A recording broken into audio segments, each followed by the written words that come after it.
بسم اللہ الرحمن الرحیم۔ ماہ سفر کو ماہ سفر کیوں کہا جاتا ہے؟ اور یہ جو لوگوں کے درمیان میں معروف ہے کہ ماہ سفر ایک نحس والا مہینہ ہے، تو اس کی کیا حقیقت ہے آج انشاءاللہ آپ کے سامنے بیان کیا جائے گا۔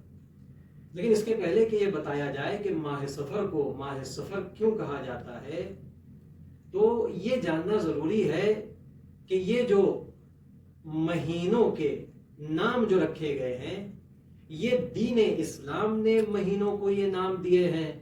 یعنی پہلا مہینہ جو محرم الحرام ہے، دوسرا مہینہ سفر ہے، تیسرا مہینہ ربیع الاول ہے، یہاں تک کہ پورے مہینے، تو یہ مہینوں کے نام دین اسلام نے انہیں دیے ہیں، یا دین اسلام کے پہلے بھی زمانے جاہلیت میں بھی یہ پائے جاتے تھے۔ تو اگر آپ تاریخ کا جائزہ لیں تو تاریخ میں یہ بات بالکل صاف صاف رقم ہے کہ یہ نام زمانے جاہلیت میں پائے جاتے تھے۔ اسلام نے اس نام کی تائید کی ہے، اس نام کو قبول کیا ہے۔ اسی وجہ سے کہا گیا کہ ماہ رمضان میں روزہ رکھنا واجب ہے، اور ماہ ذی الحجہ میں حج کے فرائض کو انجام دیا جائے گا۔ تو اسلام نے اس کی تائید کی ہے۔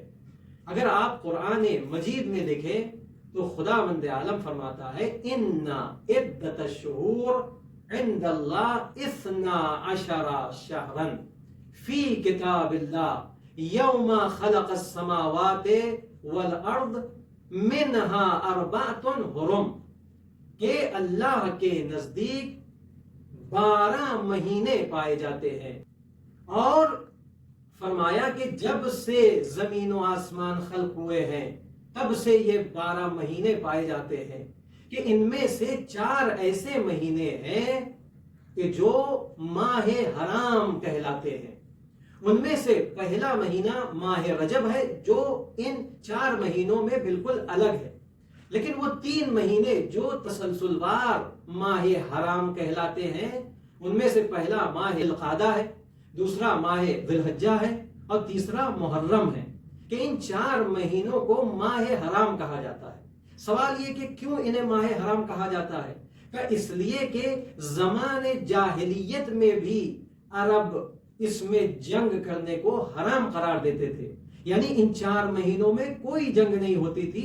اسلام نے اسے قبول کیا کہ یہ 4 مہینے جو زمان جاہلیت میں حرام تھی، اس میں جنگ، اسلام نے بھی تائید کی کہ اس میں بھی کوئی جنگ نہیں ہوگی۔ منہا 4 حرم، 4 مہینے حرام ہیں۔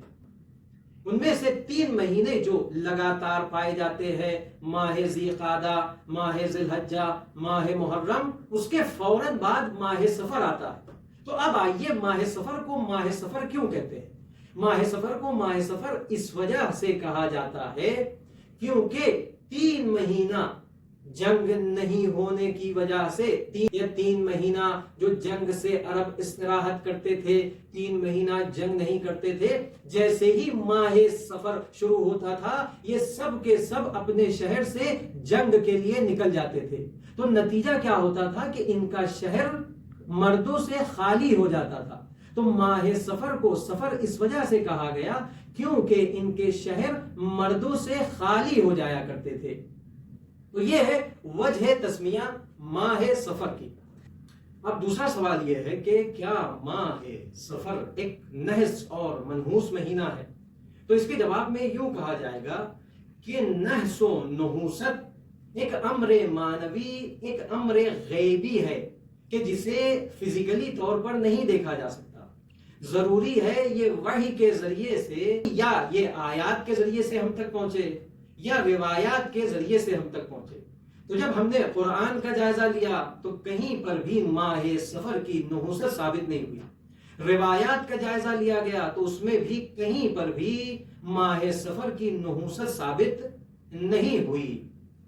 اب بعض روایتیں پائی جاتی ہے کہ جس میں کہا جاتا ہے کہ پیغمبر اکرم صلی اللہ علیہ وآلہ وسلم نے فرمایا کہ جو مجھے بشارت دے گا کہ ماہ سفر تمام ہو گیا ہے اس کے لیے جنت ہے۔ اس طریقے کی بعض روایتیں پیش کی جاتی ہے، تو علماء نے اس روایت کو منع کیا ہے، رد کیا ہے، کہا یہ روایت بالکل ضعیف ہے۔ تو یہ روایت کو قبول نہیں کیا جا سکتا۔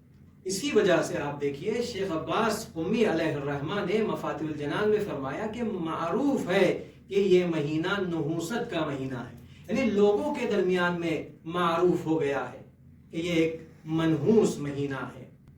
اس میں شک نہیں ہے کہ اس مہینے میں اہل بیت علیہ الصلوۃ والسلام پر بڑی بڑی مصیبتیں پڑی۔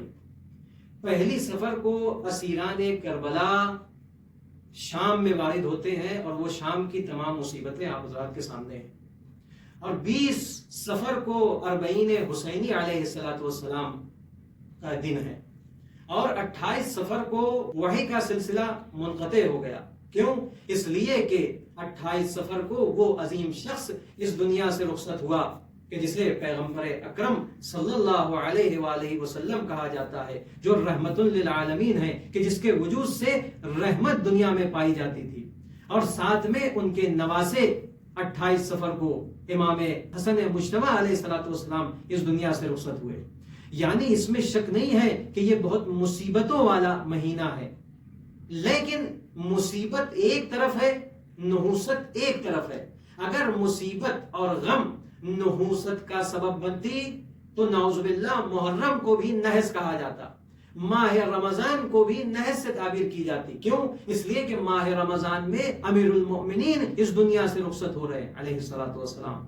ماہ محرم میں امام حسین اپنے اصحاب و انصار کے ساتھ 10 محرم کو شہید ہوئے ہیں۔